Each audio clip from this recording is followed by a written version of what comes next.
¿Qué tal, amables amigos? Estamos continuando con el estudio del libro del profeta Daniel. Estamos en el capítulo 8, analizando parte por parte lo que Dios le revela allí al profeta.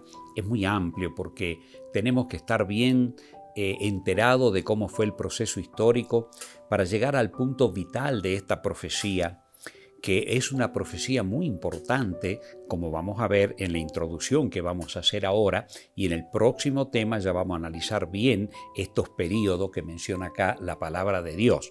Ya hemos visto en los temas anteriores que el ángel Gabriel explica correctamente cómo iba a surgir Medo-Persia, cómo iba a surgir Grecia, cómo iba a surgir la Roma pagana, cómo iba a surgir la Roma religiosa y todo lo que iban a hacer levantándose contra los hijos de Dios, persiguiendo, matando, contra el príncipe de los ejércitos, echaría por tierra la verdad. Toda la pureza de la Iglesia Apostólica primitiva que está registrada en la Sagrada Escritura fue prácticamente cambiada en gran medida por las tradiciones paganas que se mezclaron, ¿verdad?, con el nombre de cristianismo.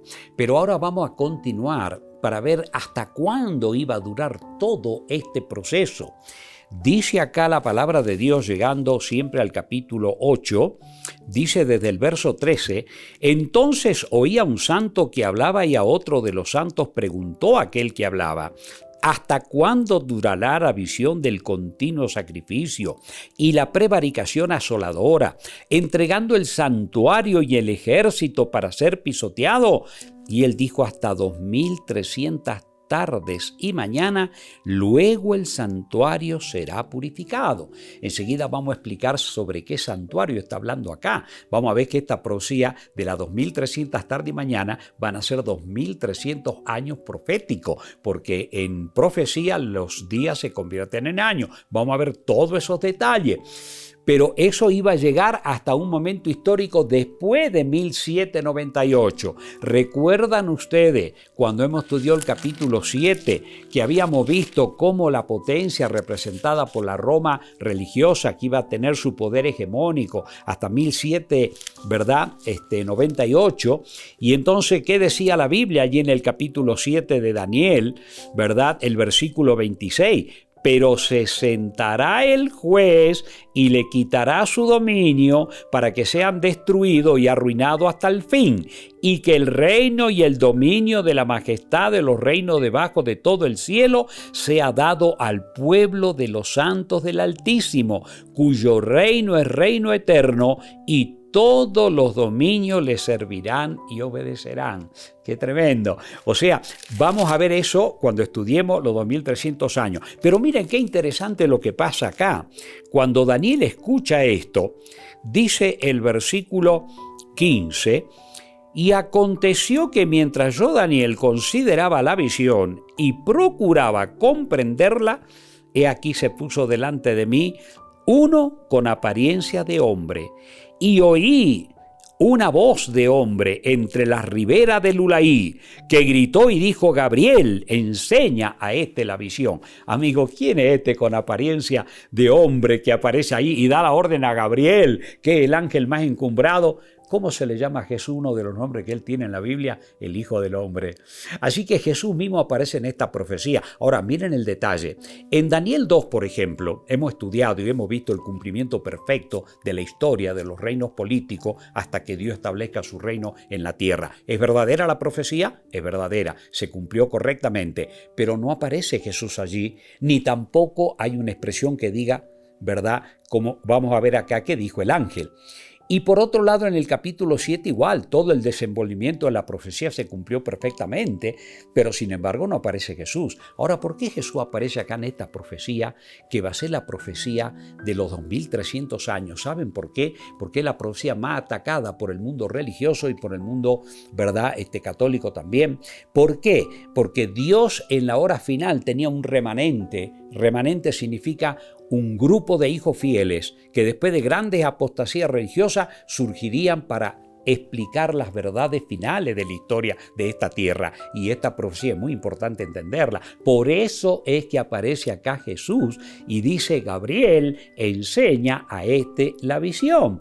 Ahora miren, cuando Gabriel se presenta, dice allí, mientras él hablaba conmigo, caí dormido en tierra sobre mi rostro, y él me tocó y me hizo, dice, estar en pie. Y dijo: he aquí yo te enseñaré lo que ha de venir al fin de la ira, porque esto es para el tiempo del fin. ¿Qué cosa es para el tiempo del fin? En el versículo 17, vino luego cerca de donde yo estaba, y con su venida me asombré y me postré sobre mi rostro.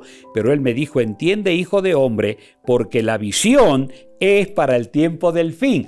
¿Qué visión era para el tiempo del fin? Obviamente la de los 2300 tarde y mañana. ¿Por qué? Porque en el versículo 20, ustedes recuerdan, el ángel le explica en cuanto al carnero que viste, que tenía 2 cuernos, estos son los reyes de Media de Persia, el macho cabrío es el rey de Grecia. O sea, toda la parte de la profecía esta, el ángel le explica. Pero ¿qué parte dice Gabriel? La profecía es para el tiempo del fin.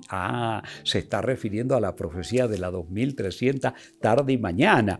Y cuando termina inclusive en el versículo 26, fíjense en lo que le dice el ángel: la visión de las tarde y mañana que se ha referido es verdadera, y tú guarda la visión porque es para muchos días, para el tiempo del fin. O sea, hermanos queridos, amigos, estas visiones, estas revelaciones son para nosotros.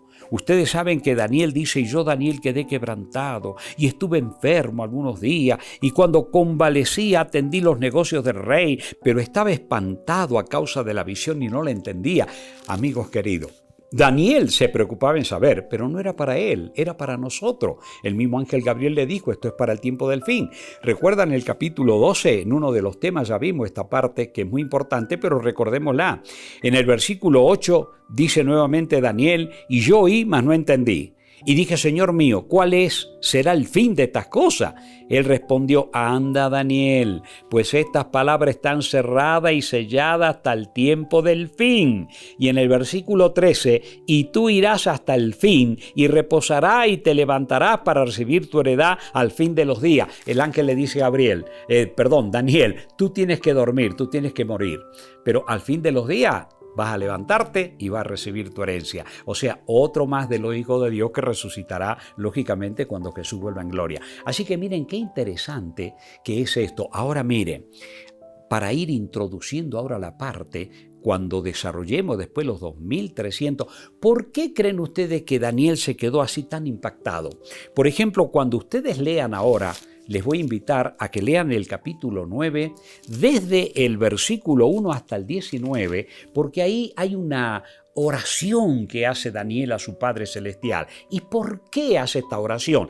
Antes de que el ángel Gabriel venga a explicarle la profecía de los 2300 tardes y mañana o 2300 años. ¿Por qué Daniel ora allí? Y miren qué tipo de oración. Por ejemplo, solamente para recordar nomás algunos pasajes, versículo 1 en adelante: en el año primero de Darío, hijo de Asuero, de la nación de los Medos, que vino a ser rey sobre el reino de los caldeos, en el año primero en su reinado, yo, Daniel, miré atentamente en los libros el número de los años que habló Jehová al profeta Jeremías, que habían de cumplirse la desolación de Jerusalén en 70 años. Y volví mi rostro a Dios el Señor, buscándole en oración y ruego, en ayuno y en cilicio. Y oré a Jehová mi Dios, hice confesión, diciendo: ahora, Señor Dios grande, digno de ser temido, que guardas el pacto y la misericordia con los que te aman y guardan tus mandamientos. Hemos pecado, hemos cometido iniquidad, hemos hecho impíamente y hemos sido rebeldes y no hemos apartado de tus mandamientos y de tus ordenanzas. ¿Por qué el profeta hace este tipo de oración? El profeta estaba preocupado porque él había comprendido que esos 2300 años, y le decía: pero ¿cómo? Si para que se restaure el santuario solo 70 años habló Jeremías. Entonces el capítulo 25 del libro del profeta Jeremías, en el verso 12 leemos: y cuando sean cumplidos los 70 años, castigaré al rey de Babilonia y a aquella nación por su maldad, ha dicho Jehová, y a la tierra de los caldeos, y la convertiré en desierto para siempre. Y ustedes saben que cuando los medos y persas entraron y conquistaron conquistaron Babilonia, el rey Ciro fue el primero que dio el decreto que vayan nuevamente a reconstruir Jerusalén. Y entonces, como el profeta Daniel estaba preocupado, dice, pero ¿por qué 2300 años si Dios no habló de 70 años? Es que lo que pasa es que los 2300 años está hablando del santuario celestial, no del santuario terrenal. Amigos, este tema del santuario hay también que conocerlo. Yo les voy a dar una pequeña explicación. Allí tienen ustedes las imágenes, por ejemplo. En la tierra había un santuario. Cuando el pueblo de Dios fue allí en el camino que tenían los 40 años por el desierto, Dios instruyó a Moisés para que edifiquen, ¿verdad?, un santuario. Éxodo capítulo 25, ahí tenemos la instrucción que Dios le da a Moisés. Dice la palabra de Dios, el versículo 8 y 9 del capítulo 25 de Éxodo, y harán un santuario para mí, habitaré en medio de ello. Conforme a todo lo que yo te muestre, el diseño del tabernáculo y el diseño de todos los utensilios, así lo haré. Y en el verso 40 le dice, mira, ya lo conforme al modelo que te ha sido mostrado en el monte. O sea, Dios le mostró en miniatura un diseño pequeñito de un santuario que tenían que construir en la tierra, porque el santuario celestial, amigo, tiene dimensiones impresionantes. Pero ese santuario de la tierra era solo una figura del santuario celestial, y todo lo que se llevaba a cabo en la tierra, desde el sacerdote, el corderito que se mataba, los muebles del santuario, todo era una figura de la obra redentora de nuestro Señor Jesús. Cuando se estudia en detalle el santuario se ve todo eso. Pero Jesús, cuando murió y ascendió en gloria, terminó con el sistema. Cuando ustedes vean ahí en Mateo capítulo 27, cuando Jesús muere en el Calvario, el templo del velo se rajó en dos, como diciendo que ya no había más obra que realizarse en ese santuario terrenal, porque Jesús ascendía al santuario celestial. Cuando vamos nosotros a la carta que el apóstol Pablo le escribe a los cristianos hebreos, porque ya inclusive se acercaba a la destrucción de Jerusalén y del templo, y los hebreos querían seguir presentando sacrificios de cordero cuando ya Cristo había muerto en el Calvario. Fíjense lo que Pablo le escribe acá, en el capítulo 8 de la carta a los hebreos, dice, ahora bien, el punto principal de lo que venimos diciendo es que tenemos tal sumo sacerdote, el cual se sentó a la diestra del trono de la majestad en los cielos, ministro del santuario y de aquel verdadero tabernáculo que levantó el Señor y no el hombre. Y el verso 5 dice, los cuales sirven a lo que es figura y sombra de las cosas celestiales, como se le advirtió a Moisés cuando iba a erigir el tabernáculo, diciéndole, mira, haz todas las cosas conforme al modelo que te ha sido mostrado en el monte. O sea, mis amigos, esta profecía de los 2300 años, que lo vamos a ver en el próximo tema, ustedes se van a asombrar si no la estudiaron todavía. Hay muchas personas que ya la estudiaron, pero los que todavía no lo vieron van a comprender que recién en un determinado momento histórico, en el santuario celestial, Jesús y el Padre se trasladaban del lugar santo al lugar santísimo. Y ahí comenzaba lo que la Biblia habla, el juicio preadvenimiento, juicio investigador, que determina, como dice el capítulo 7 que hemos visto, aquellos que serán herederos de la vida eterna.